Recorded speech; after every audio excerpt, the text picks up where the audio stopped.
Le Laos a passé des décennies définies par la distance, enclavé, montagneux, facile à contourner.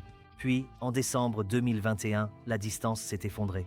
Un train a traversé la frontière chinoise et a atteint Vientiane en seulement 4 heures, un trajet qui prenait autrefois presque toute une journée. Du jour au lendemain, l'isolement s'est transformé en accès. Le chemin de fer Chine-Laos a changé la place du Laos dans le monde, et lorsqu'un pays devient un corridor, la vraie question est « qui en profite ?» Pour comprendre pourquoi ce chemin de fer est important, il faut comprendre contre quoi le Laos lutte depuis des siècles. Le Laos est enclavé, mais ce n'est pas toute l'histoire. De nombreux pays enclavés prospèrent. La Suisse, l'Autriche, même la Mongolie, qui n'a pas d'accès à la mer, dispose de grands réseaux ferroviaires. Être enclavé est un défi, pas une condamnation à mort. Ce qui rendait le Laos différent, c'était la manière dont il était enclavé.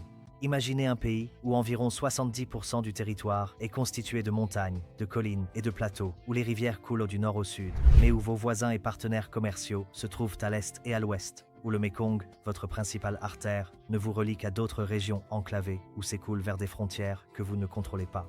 Ce n'est pas seulement une géographie contraignante, c'est une fragmentation économique.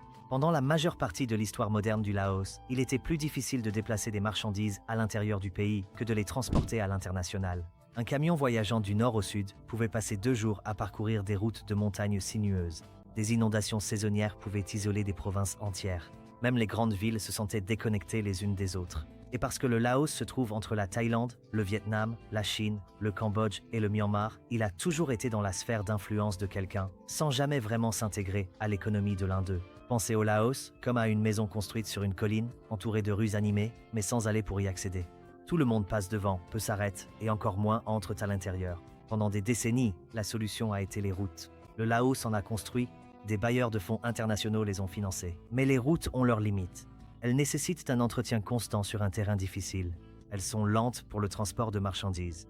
Elles ne sont pas adaptées quand il s'agit de déplacer de gros volumes, des tonnes de marchandises, des milliers de passagers, avec des horaires réguliers. Les rivières étaient encore moins fiables. Le Mékong est saisonnier. En amont, il est peu profond. Il ne relie pas les centres industriels importants, si bien que le Laos est resté ce que les géographes appellent faiblement connecté, proche des grands marchés, mais sans y être intégré. Puis une idée différente est apparue. Ni une route, ni une rivière, mais un chemin de fer. Les chemins de fer font ce que les routes et les rivières ne peuvent pas. Ils compressent le temps et le coût en même temps. Un train de marchandises peut transporter autant de fret que 100 camions, en consommant moins de carburant et avec plus de fiabilité. Les trains de passagers éliminent la variabilité due à la circulation, à la météo et à la fatigue des conducteurs. Le rail ne subit pas d'inondation, il ne s'effondre pas aussi facilement et, une fois construit, il devient une colonne vertébrale économique permanente. Pour le Laos, la question n'était pas de savoir si le rail avait du sens, mais si quelqu'un allait le financer. C'est là que la Chine entre en jeu. En 2016, le Laos et la Chine ont accepté de construire une voie ferrée de 414 km reliant Kunming, dans le sud de la Chine, à Vientiane, la capitale du Laos. L'itinéraire suivrait une trajectoire nord-sud à travers certains des terrains les plus difficiles d'Asie du Sud-Est. Voyons ce que « difficile » signifie réellement ici. Le chemin de fer nécessitait 75 tunnels. Il ne s'agit pas de 75 petits passages. Ce sont des tunnels creusés à travers des montagnes de calcaire, certains s'étendant sur plusieurs kilomètres. Un seul tunnel, le tunnel de l'Amitié à la frontière, s'étend sur près de 10 km et a nécessité plus de 4 ans de travaux. La ligne nécessitait également 167 ponts, pas de simples passages supérieurs, mais des viaducs à plusieurs travées traversant des vallées, des rivières et des gorges, certains de plus de 500 mètres de long. Pourquoi autant d'infrastructures pour une distance aussi courte? Parce que le terrain du nord du Laos est vertical. Les routes serpentent autour des montagnes. Les chemins de fer doivent les traverser, et traverser des montagnes signifie forer, excaver, renforcer et imperméabiliser des tunnels capables de supporter le poids de trains de marchandises roulant à 160 km à l'heure. Toute la voie ferrée traverse des zones sismiques. Les ingénieurs ont dû concevoir des structures résistantes aux tremblements de terre. Ils ont dû prendre en compte les pluies de mousson qui peuvent déstabiliser les pentes. Ils ont dû travailler dans des zones avec un accès routier limité, ce qui signifiait que les matériaux et l'équipement devaient être transportés vers des chantiers de construction isolés. Cette voie ferrée n'a pas été construite pour la commodité, mais pour la continuité. L'itinéraire a été conçu pour s'étendre vers le sud, en direction de la Thaïlande, de la Malaisie et de Singapour. Du point de vue de la Chine, il s'agit d'un corridor sud vers les marchés de l'ASEAN. Du point de vue du Laos, c'est la première véritable artère économique nord-sud que le pays ait jamais eue. Et voici ce que beaucoup de gens oublient. Le chemin de fer n'est pas précieux parce qu'il est rapide, il l'est parce qu'il est régulier. Lorsque le chemin de fer a ouvert en décembre 2021, les articles de presse se sont concentrés sur la vitesse. De Vientiane à la frontière chinoise en quelques heures, le Laos entre dans l'ère de la grande vitesse. Mais la vitesse n'est qu'une partie de l'équation. La véritable transformation, c'est la fiabilité. Avant le chemin de fer, voyager de Vientiane à Luang Prabang, soit environ 300 km, prenait entre 6 et 10 heures en bus, selon l'état des routes, la météo et la circulation. Le train effectue ce trajet en moins de 2 heures à chaque fois, à l'heure prévue. Cette prévisibilité change la façon dont les gens perçoivent la distance. Un étudiant à Luang Prabang peut désormais aller à l'université à Vientiane et rentrer chez lui le week-end. Un homme d'affaires peut assister à des réunions dans plusieurs villes en une seule journée. Une famille peut accéder à de meilleurs soins de santé sans avoir à déménager définitivement. C'est ce que les économistes appellent la mobilité de la main-d'œuvre. Lorsque les gens peuvent se déplacer facilement, ils peuvent accéder à des emplois, à l'éducation et à des services qui leur étaient auparavant inaccessibles. Les villes commencent à fonctionner comme des réseaux plutôt que comme des pôles isolés. Le tourisme intérieur est un autre changement. Le Laos a toujours eu des touristes, des routards, des voyageurs en quête d'aventure, des visiteurs régionaux, mais le tourisme interne était limité car voyager entre les villes prenait du temps et était inconfortable. Désormais, une famille à Vientiane peut partir en week-end à Luang Prabang. Un groupe d'amis peut explorer le nord du Laos sans louer de voiture ni endurer un long trajet en bus. Les revenus du tourisme, qui auparavant ne profitaient qu'à quelques villes portes d'entrée, commencent à se répartir. Il y a aussi un effet de concentration urbaine qui se produit. Lorsque les transports s'améliorent, les villes grandissent. Les gens migrent vers les centres économiques parce qu'ils savent qu'ils peuvent les atteindre de façon abordable et fiable. La population de Vientiane augmente régulièrement depuis l'ouverture du chemin de fer. Luang Prabang voit arriver davantage d'investissements dans l'hôtellerie et les services. Les petites villes situées le long du trajet commencent à se positionner comme des points d'étape. Rien de tout cela n'est révolutionnaire. C'est ce qui se passe lorsque l'infrastructure supprime les obstacles. Mais voici ce qui compte le plus. Le chemin de fer n'a pas seulement permis de déplacer les gens plus rapidement, il a changé la façon dont les marchandises circulent, et c'est là que l'histoire devient plus complexe. Le transport ferroviaire de passagers attire l'attention parce qu'il est visible. Les gens en font l'expérience. Ils en parlent sur les réseaux sociaux. C'est le fret ferroviaire qui détient le véritable levier économique. En 2022, sa première année complète d'exploitation, le chemin de fer Chine-Laos a transporté 11,2 millions de tonnes de marchandises. En 2023, ce chiffre est passé à 17,8 millions de tonnes. En 2024, il a atteint près de 20 millions de tonnes. Il ne s'agit pas seulement de produits nationaux, mais de fret international, électronique, produits agricoles, minerais, machines, circulant entre la Chine et l'Asie du Sud-Est. Mettons cela en perspective. Avant le chemin de fer, un camion transportant des marchandises de Kunming à Vientiane pouvait mettre 3 jours, selon les retards à la frontière et l'état des routes. Le train effectue le trajet en 26 heures à chaque fois. Pour les produits périssables, fruits frais, légumes, fruits de mer, cette différence de temps change tout. Un durian qui pourrit avant d'arriver sur le marché n'a aucune valeur. Un durian qui arrive frais se vend à prix d'or. Le Laos exporte des bananes, du caoutchouc, du manioc et des fruits tropicaux vers la Chine. Auparavant, la plupart de ces produits devaient être transportés par camion ou par avion, ce qui est coûteux. Désormais, ils voyagent par rail, ce qui est moins cher et plus rapide que les camions, plus fiable que les navires et bien moins cher que l'avion. Mais le changement le plus important, c'est que le Laos devient un point de transit pour les marchandises circulant entre la Chine et la Thaïlande. La Thaïlande est le centre logistique de l'Asie du Sud-Est. Elle dispose de ports, d'une capacité industrielle et de réseaux commerciaux établis, mais la Thaïlande ne partage pas de frontières avec la Chine. Acheminer des marchandises entre la Chine et la Thaïlande signifiait soit expédier par voie maritime, ce qui est lent, soit transporter par camion à travers le Myanmar ou le nord de la Thaïlande, ce qui est compliqué. Le chemin de fer crée une troisième option. Les marchandises peuvent partir de Kunming, traverser le Laos et se connecter au réseau ferroviaire thaïlandais une fois l'extension terminée. C'est plus rapide que le transport maritime et plus stable que les itinéraires terrestres passant par le Myanmar. Pour la Chine, il s'agit d'une redondance stratégique. Si les routes maritimes sont perturbées, que ce soit par la géopolitique, des pandémies ou des conflits, les corridors terrestres deviennent essentiels. Pour le Laos, cela représente un tout nouveau rôle économique.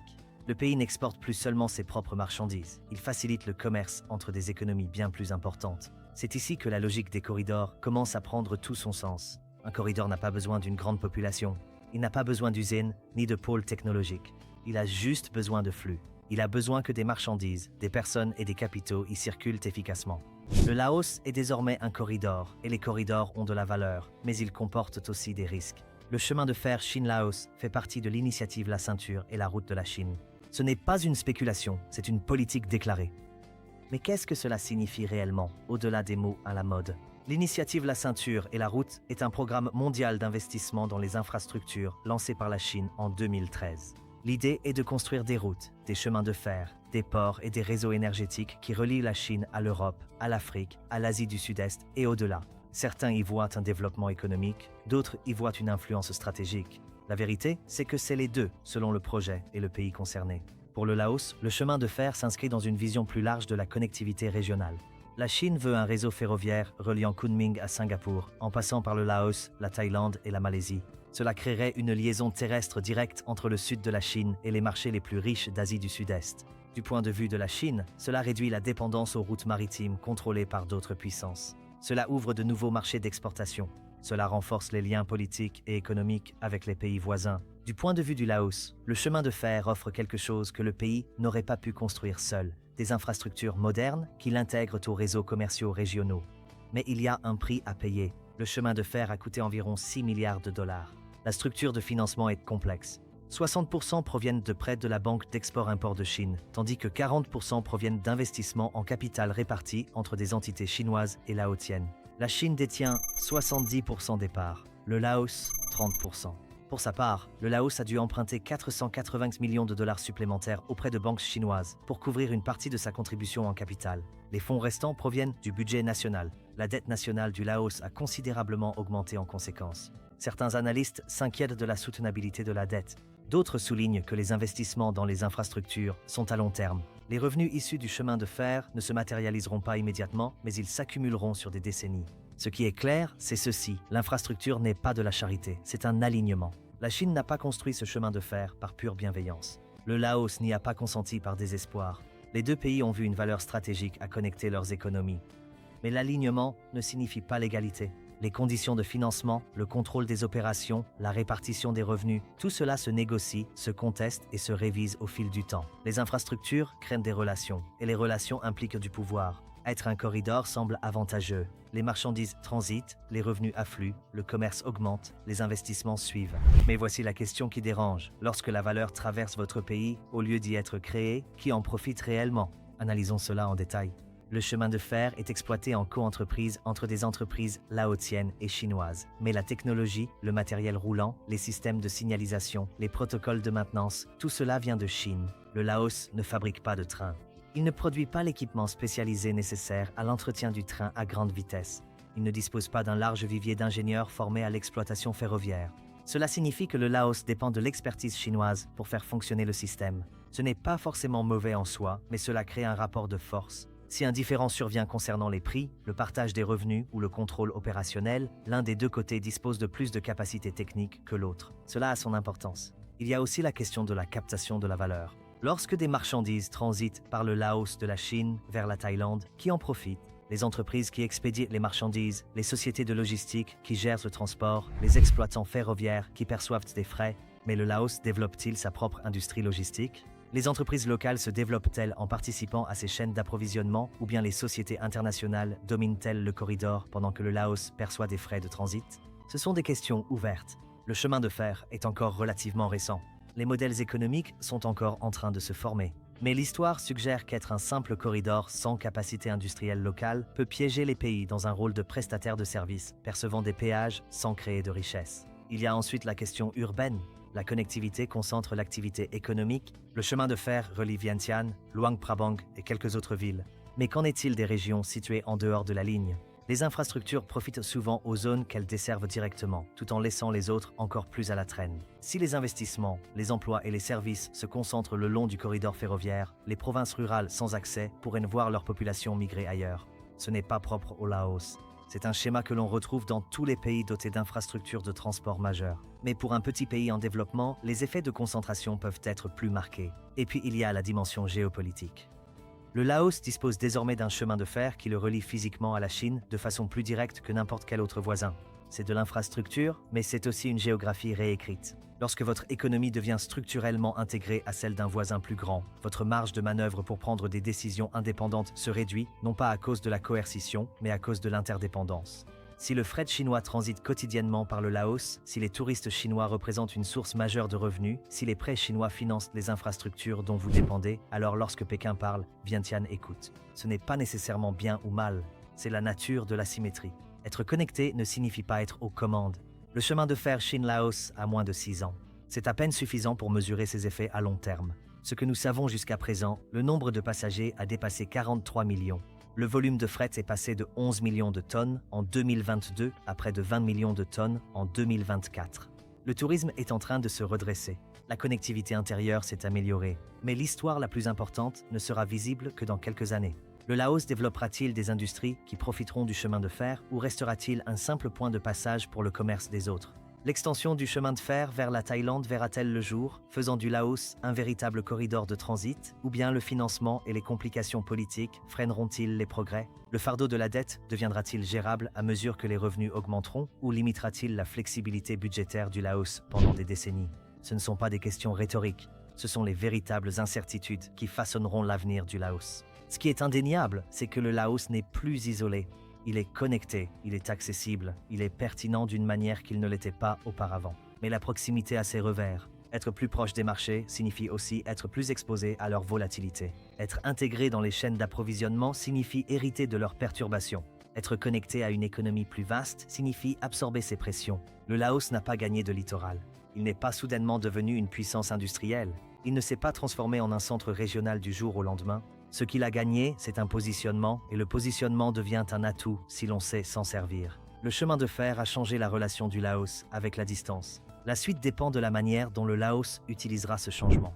L'infrastructure n'est pas une fatalité, mais elle façonne les possibilités. Et pour un pays qui a passé des siècles enfermé par les montagnes, avoir des options est déjà une révolution. La question n'est pas de savoir si le chemin de fer est important, mais ce que le Laos va construire autour de lui. Dites-nous ce que vous en pensez dans les commentaires. Et si ce chemin de fer vous a surpris, attendez de voir ce qui se passe lorsque la Chine cessera de construire des corridors pour commencer à bâtir du territoire. À regarder ensuite, la Chine construit le plus grand aéroport insulaire du monde.